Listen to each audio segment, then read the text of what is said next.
नमस्कार, मैं सबा और आप देख रहे हैं इन्फो न्यूज भारत। दिनांक 23 मई 2023 दिन मंगलवार को रांची के हरमू बाईपास स्थित भाजपा प्रदेश कार्यालय में भाजपा अनुसूचित जाति मोर्चा के माननीय प्रदेश अध्यक्ष श्री अमर कुमार बाउरी की अध्यक्षता में माननीय संगठन महामंत्री श्री कर्मवीर सिंह जी की उपस्थिति में प्रदेश पदाधिकारी, प्रदेश कार्य समिति सदस्य, प्रमंडलीय प्रभारी, जिला अध्यक्ष, जिला महामंत्री के साथ समीक्षा बैठक आयोजित की गई। सर, आज बैठक हुई, क्या कुछ डिसीजन लिया गया, क्या कुछ चर्चा?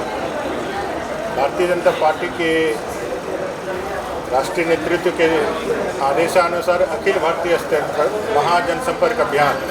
माननीय प्रधानमंत्री नरेंद्र मोदी जी के 9 साल प्रधानमंत्री जी के रूप में किए गए कार्यों को लेकर के जाने का हुआ है। यह हर घर जनसंपर्क अभियान है, जहां हर एक घर को नॉक करके उसके चौखट के अंदर जा करके मोदी जी के द्वारा पिछले 9 साल में जो भी जन कल्याणकारी कार्य किए गए हैं, जो भी उनके द्वारा लोक कल्याणकारी कार्य किए गए हैं, उनका लेकर के लोगों से संपर्क स्थापित करना है। झारखंड के वे प्रदेश अध्यक्ष जी के नेतृत्व में अपने नेता प्रतिपक्ष के आदेशानुसार अनुसूचित जाति मोर्चा झारखंड प्रदेश भी अपने अनुसूचित जाति क्षेत्र में, बहुल क्षेत्रों में इस महाजनसंपर्क अभियान जो 30 मई से 30 जून तक चलने वाला है, उसमें अपनी भूमिका निभाना है। और हम लोगों ने दलित बस्तियों में बस्ती संपर्क अभियान के तहत भी अपने अम्बेडकर जी के जयंती पखवाड़े में हम लोगों ने ये काम भी पहले किया है, लेकिन ये विशेष कार्यक्रम के रूप में हम लोग कर रहे हैं। और इस विशेष कार्यक्रम में मोर्चा अपनी सहभागिता निभाने के लिए आज तैयारी बैठक तो यहाँ पर जुड़ रहे थे और सभी को टास्क दिया गया है, सभी को बताया गया है और सभी फील्ड में जाएंगे। और आने वाले 2024 में ये 14 लोकसभा, इस बार 12 लोकसभा हम लोग को मिली थी, 14 लोकसभा कैसे हम जीते, इसके लिए अनुसूचित जाति मोर्चा अपना 100% एफर्ट लगा करके लोकसभा भी और विधानसभा भी जीतने का जो हम लोगों का लक्ष्य है, उसको पूरा करने में सहायक सिद्ध होगा। इसको लेकर के तैयार होगा। क्या लग रहा सर, कितना फीडबैक मिलेगा, क्या बेहतर है? जनसंपर्क में फीडबैक तो मिलेगा ही मिलेगा, क्योंकि जब आप मेन टू मेन आप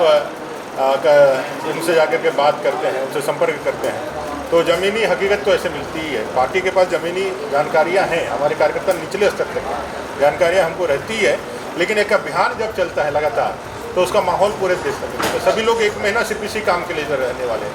सारे सांसद, सारे विधायक, सारे लोग एक महीने सिर्फ और सिर्फ इस जनसंपर्क अभियान में जुटने वाले हैं। कई प्रकार के कार्यक्रम इसमें होंगे, जिसमें लाभार्थियों के साथ मिलना है, प्रबुद्ध वर्गों के साथ मिलना है, खिलाड़ियों के साथ मिलना है, ऐसे सभी लोगों के साथ मिलकर के करना है। तो ये पूरा कार्यक्रम इस तरह से डिजाइन किया गया है कि पूरे देश के अंदर जो अपने 100 अरब देशवासी है, वहाँ तक हम कैसे मिले, कैसे जाएं और उनसे कैसे संपर्क करें। कोई घर में पर्चा किसी के हाथ से नहीं पहुँचाना है। भारतीय जनता पार्टी का एक एक कार्यकर्ता हर घर में जा करके हर एक व्यक्ति से संपर्क करके मोदी जी के किए गए कार्यों को वहाँ बताएंगे। देखिए, ये तो जाहिर सी बात है, लामबंदी का कारण भी बनता है, क्योंकि मोदी जी के नेतृत्व में जो करप्शन पे 0 टॉलरेंस उन्होंने किया है। उन्होंने कहा है कि भ्रष्टाचार पे 100% अंकुश लगनी चाहिए, और पूरे देश स्तर में जो कार्रवाइयाँ चल रही हैं और जिसका फलाफल भी सामने आ रहा है, तो कहीं ना कहीं सारे विपक्षी लोग जो किसी न किसी मामले में, कहीं ना कहीं भ्रष्टाचार के मामले में, कहीं किसी आपराधिक मामले में जहाँ जुड़े हुए हैं, वो देख रहे हैं कि उनका भविष्य अगर 2024 में मोदी जी आ ही रहे हैं, अगर यदि उनको नहीं रोका गया तो ऐसे सारे भ्रष्टाचारियों का जो अगला ठिकाना होगा वो जेल के सलाखों के पीछे होगा। इसलिए सिर्फ भ्रष्टाचार को कैसे जो किए हैं उसको कैसे दबाया जा सके, वंशवाद की राजनीति का ये आखिरी परीक्षा है। देश के अंदर जो वंशवादी राजनीति है, जिसके तहत लोग अपने परिवार को और अपने परिवारवादी राजनीति को चमकाने का और उनको आगे बढ़ाने का जो भारतीय जनतंत्र में, लोकतंत्र में जो उन्होंने हथियार बना के रखा है,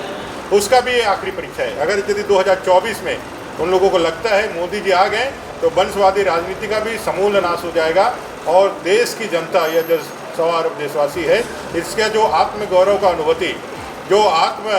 गौरव की अनुभूति मोदी जी के नेतृत्व में जो हुआ है, भारत ने फिर से अपने आप को रिडिफाइन किया है। जिस तरह से विवेकानंद जी के कारण देश का स्वाभिमान फिर से जागृत हुआ था, नरेंद्र मोदी जी ने 100 को फिर से लोगों के जहन में जागृत करने का काम किया है। स्वाभिमान, स्वदेशी और 100 विचार, 100 जागरण करके यह देश आगे बढ़ जाएगा। इस चीज़ को रोकने के लिए देश के जितने भी विपक्षी लोग हैं वो गोलबंद हो रहे हैं, उनका लाजमी है, लेकिन देश की जनता मोदी जी के साथ खड़ी है। 2024 में भारतीय जनता पार्टी का सरकार बनेगा, मोदी जी फिर से आएंगे और इन लोगों का सपना सपना रहेगा।